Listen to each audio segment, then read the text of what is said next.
Do we know why the director of the Central Intelligence Agency spent 4 hours in the Kremlin earlier this week?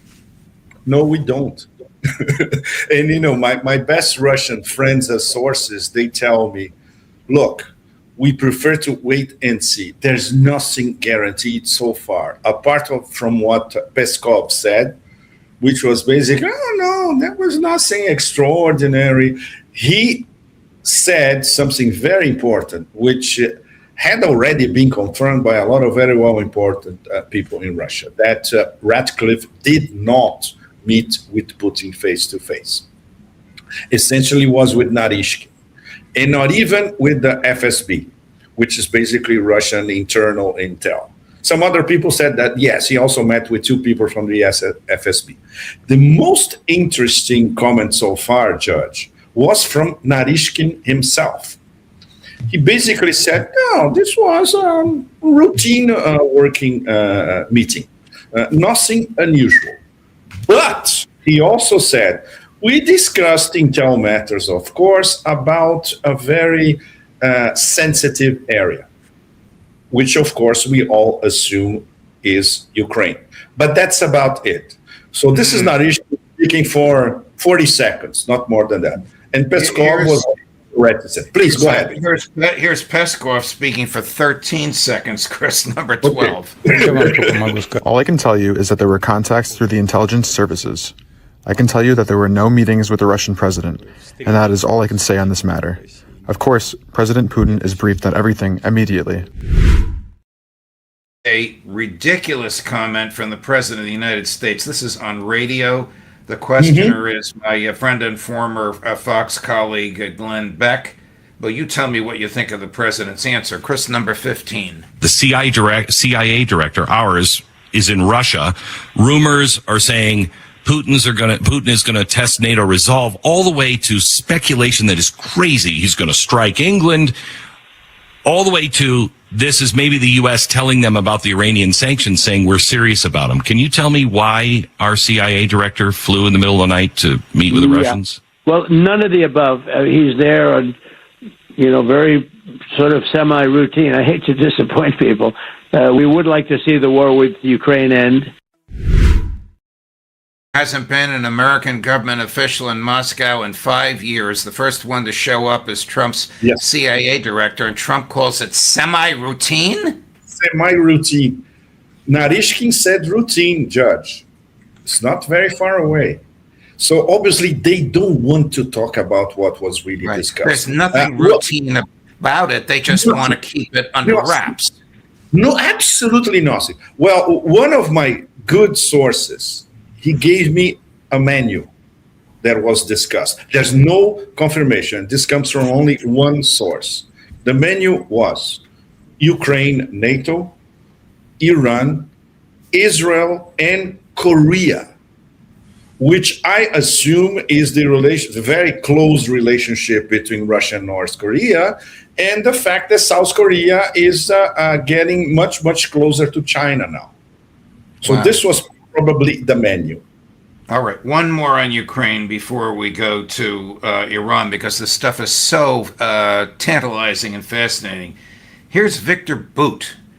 We know who Victor Bout is. Yes, I met him in Moscow many times, of course. Okay, all right. His English, of course, is excellent.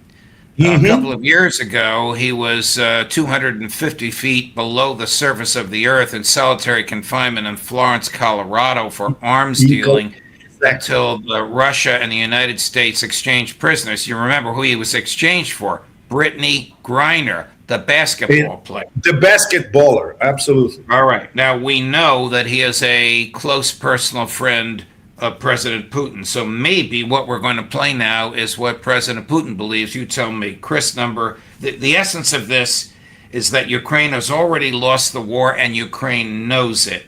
This is cut number 22, Chris. They know that Ukraine, in their last leg of the infrastructure war, when the Russians says, well, as our president mentioned, they open a Pandora box. So there is a winter season coming. There is no interceptors available to defend Ukrainian capital. Military-wise, this conflict is already lost. There is no economy left. There is no energy left. Russia will keep blockading the Black Sea ports and let West waste their last attempts to squeeze the money. They're promising Ukraine too much. They have to go and borrow from all over the world with this money to buy the weaponry sent to Ukraine and neglect their own social care, health care, education. This is a recipe for the disaster for European future. I hope that there is some wise heads in the European Union who will try to find some honorable exit from this conflict pretty soon. What do you think? Ultra realistic, but Victor is very realistic. Well, he learned about realism on a maximum security American prison. So, but his judgment is impeccable, and everybody in Ukraine, apart from that tight inner circle around Zelensky, knows that the war is already lost. The terms of the surrender, it's a completely different story, and obviously Russia will be advancing in the next few months to close the gaps. So he's really making and giving us an explanation about why the European leaders are so unpopular, because the European countries are essentially welfare states, and they are denying health care, denying housing, denying education in order to pay for a war that they're going to lose, that Ukraine's going to lose. The public wrath will kick these people out of office at the next series of general elections. Great Britain, Germany, France. And a judge paying with money that they don't have, that they have to borrow at absolutely extortionate rates. The collapse of the welfare system in Western Europe is wide. It's all over the place. But it did not start with zillions of euros being unleashed for Ukraine. It started way before. It started already in the early 2000s. But now, especially after the SMO in 2022, a little over 4 years from now it's total. It's the Totalenkrieg, total war policy of Brussels, of the European Union, the European Commission. By the way, led by two Germans. And as we all know, Germany is being sort of re-Nazified and re-weaponized. And the ruling classes in Germany, they actually believe that they can go head-to-head against Russia before 2030 and win. Wow. This is not the Saturday Night Live. This is what they actually really think. Wow. All right, we're going to jump to Iran, and I'm going to ask you who controls the Strait of Hormuz, but don't answer yet, because this is what the Secretary of Defense, who calls himself the Secretary of War, gives us an answer to that. Chris, number 18. On the economic fury and all the pressure that he can bring to bear. And we know that Iran can't handle it. Ultimately, their economy is in a spiral. They also know that we control the Strait of Hormuz, that our blockade is ironclad, and that oil is flowing through, ultimately. And you've seen some of the numbers. Iran can't run anything through. We can. The world economy realizes that. And so they made a big bet on controlling it, and they can't. Well, go ahead, please. I don't even know how to frame the question after listening to that, other than saying, please comment on him. Judge, I think we should start a global competition on the stupidities takes, pitting Hegseth against Bessent. We'll get to Bessent in a minute. I'm not sure. I don't know who would win that contest. Exactly. It's a very, very close call. But we would get votes from literally all over the planet, because anybody with minimal understanding of what's going on in Iran, in the Strait of Hormuz, or in West Asia as a whole, know that, number one, the United States does not control anything in the Strait of Hormuz or even outside of the Strait of Hormuz and the Persian Gulf. Iran told Oman that from now on, while they are still discussing a temporary mechanism for the Strait of Hormuz, they veto everybody. On top of that, there are leaks. Even with the American blockade imposed very, very far away, the American ships are at least 400 to 450 kilometers away from the Persian Gulf. So even if they could intercept one or two, there are leaks all the time, full time. So obviously, Iran is not exporting what they were exporting before, which was around 1.5 billion barrels a day. It may be around 300,000, 400,000, 500,000. It's not a big deal because they are exporting much more overland. Very, very important, via Pakistan and via Central Asia, with the help of China and Pakistan, and with the help of the Central Asians as well. So the discussion about the Strait of Hormuz is very, very simple. The Iranians are telling what they told the Pakistani delegation that visited earlier this week and stayed a day and a half discussing with everybody at the highest levels of government. Arakshi, Kalibaf, Mohsen Rezai, the leadership of the RGC, everybody. If once again, the Iranians told the Pakistanis and the Pakistanis told the Trump administration, if they are serious about negotiation of coming back to the MOU, okay, we do it, as long as they fulfill the commitments that they signed, the President of the United States signed to fulfill the commitments of the MOU. Otherwise, there's nothing to discuss. When he says the U.S. blockade, is he talking about naval ships 600 nautical miles from the Strait of Hormuz? Exactly. This doesn't blockade much, does it? No. They are on the extreme end of the Gulf of Oman, bordering the Arabian Sea. That's very, very far away from the Persian Gulf. Right. All right. Before we get to your evisceration of Besant, I want to ask you the question that you asked your readers in your column this morning. Can Trump get an exit from Iran without calling it an exit?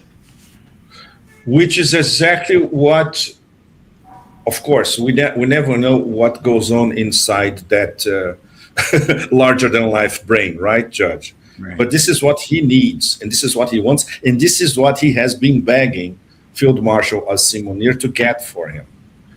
And this delegation going to Tehran on Monday and Tuesday, led by Asim Munir, talking to everybody. And Asim Munir... The person to whom you're referring is the head of the Pakistani army, correct? You're absolutely correct. Yeah, Field Marshal, head of the Pakistani army, absolutely. Okay, continue, please.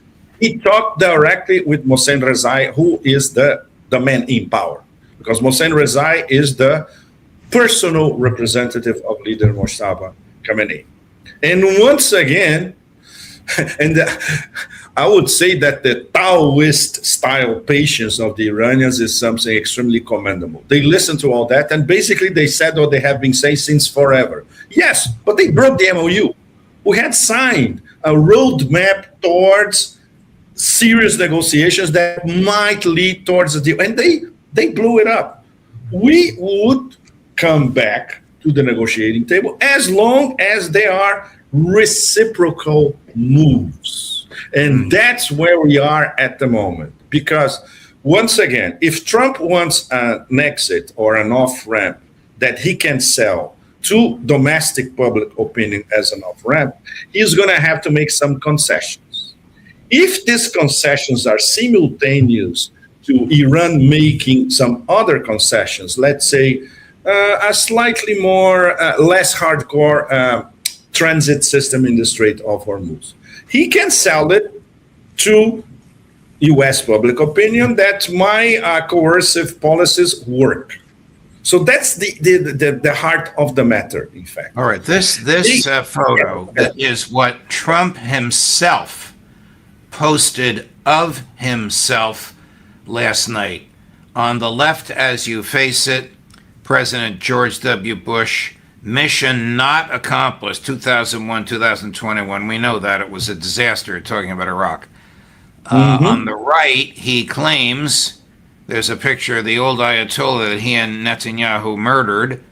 Mission accomplished. And there he looks very Caesar-like with the planes and the ships behind him and the American flags fluttering. I mean, does he really think this moves the Iranians, or doesn't he realize this reinforces their view of his cognitive degradation? I'm trying to be charitable here. Cognitive degradation. That's exactly what it is. Well, in several circles, not to mention public opinion across Iran and public opinion across most of West Asia and the rest of Asia for that matter. People laugh at it. They just laugh because nobody takes it seriously anymore, because it's completely disconnected from reality. So the leadership in Tehran their reason is more sophisticated. If they see acts connecting to what the Americans should deliver according to the MOU, example, beginning of sanctions relief, finally unblocking those $6 billion that are in Qatari banks that came from South Korea. And they start to discuss even a temporary new system for the Strait of Hormuz. Of course, the Iranians will go for it.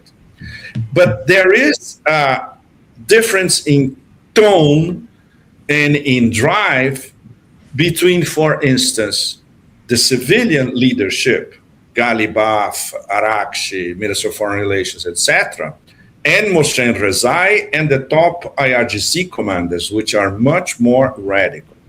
So it would take an action by the Trump administration so revolutionary in terms of believing in diplomacy, in real diplomacy, in making concessions, for them to, okay, let's keep going. And let's have, let's say, a joint statement signed by both sides. And then we start what should have started when they signed the MOU, a period between 60 and 90 days of real discussions. Until we don't have an act from the U.S., nothing's going to happen. All right. Before we go to Besant, how was this viewed in the capitals of India, China, and Russia? B, and in Tehran. So the sort of A is how foolish did he appear in Asia, and B, how prepared are the Iranians for this so-called second level of sanctions? The economic D-Day. Well, from the major players, let's go straight to Russia and China. Both officially via their Minister of Foreign Relations. In the case of Russia, came directly from our friend Maria Zakharova. Completely illegal, and we're not going to support it or respect it or follow it or whatever. This is the most important thing, is what comes from Russia and China. Pakistan, which is a mediator, don't forget, Trump begged Asim Munir to be mediator again. Pakistan said, we are not going to follow these determinations. Wait a minute, Pakistan is the mediator, we know that. The chief of the army is a personal friend of Trump. They speak almost every day. And the secondary sanctions were imposed on Pakistan? There you go. This makes as much sense as threatening to bomb Oman.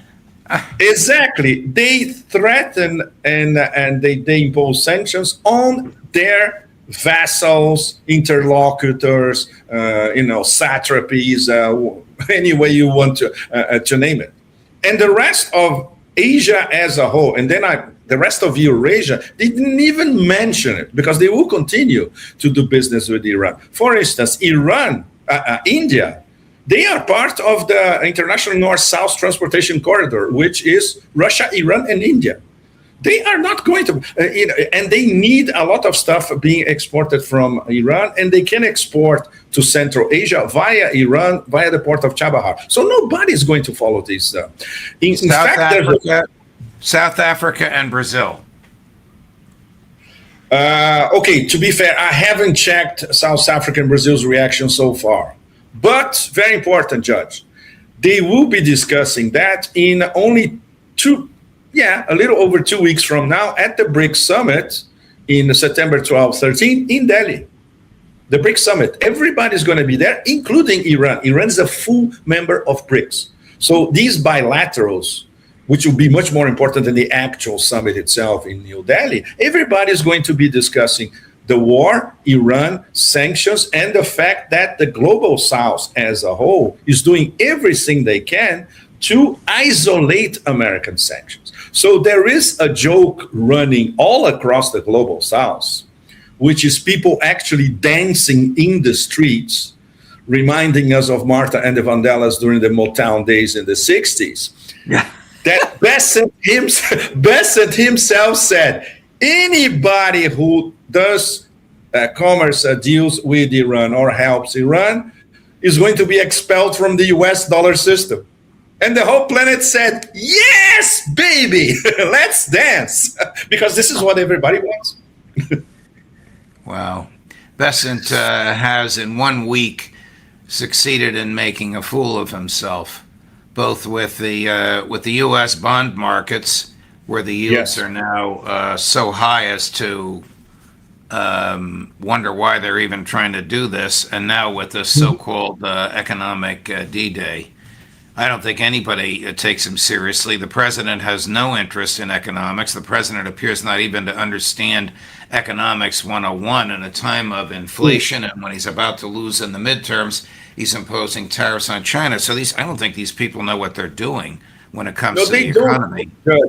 Especially, the shorter explanation. These people, they don't know how economics work across Eurasia, especially with countries that are interconnected with almost everybody at the center of Eurasia, which is the case of Iran. Iran is a crossroads of trade and commerce, right at the heart of Eurasia. So they had economic trade relations with all their neighbors, lots of them. This includes everybody from Turkey to Iraq to the Central Asians, and of course with Pakistan, which is also a southern neighbor, all the way to China. And for China, Iran is a matter of national security because of their strategic partnership, because the energy and infrastructure deal, and the fact that China will do anything to prevent Iran from collapsing. That's it. Nobody in Washington understands that, much less Soros asset Scott Bessent. Right.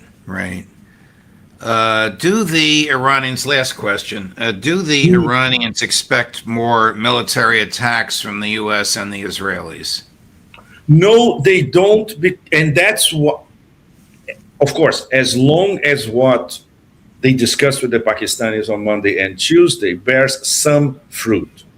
For instance, Larry and I, we are expecting, according to our sources once again, that the Prime Minister of Pakistan, Shehbaz Sharif, might announce before the end of the week, let's say, the lineaments of some sort of agreement, which would be basically the Americans and the Iranians more or less coming back to the dead cat MOU, Memorandum of Understanding. This is something that might happen between today and Friday night. All right. I know I said last question, but I have to ask you one more. What Americans are they talking to? Is it still Witkoff and Kushner, or is it the vice president, or is it somebody else? Once again, Judge, they cannot tell with absolute certainty, the mediators. But it's implied in what they say that this connects to the office of the vice president, and some of the information is relied directly to Trump because it comes from Asim Munir himself. And as you know, and our audience knows, they are on speed dial. Right. So Munir can talk to Trump directly and say, look, I was talking to the Iranians and this is what they told me.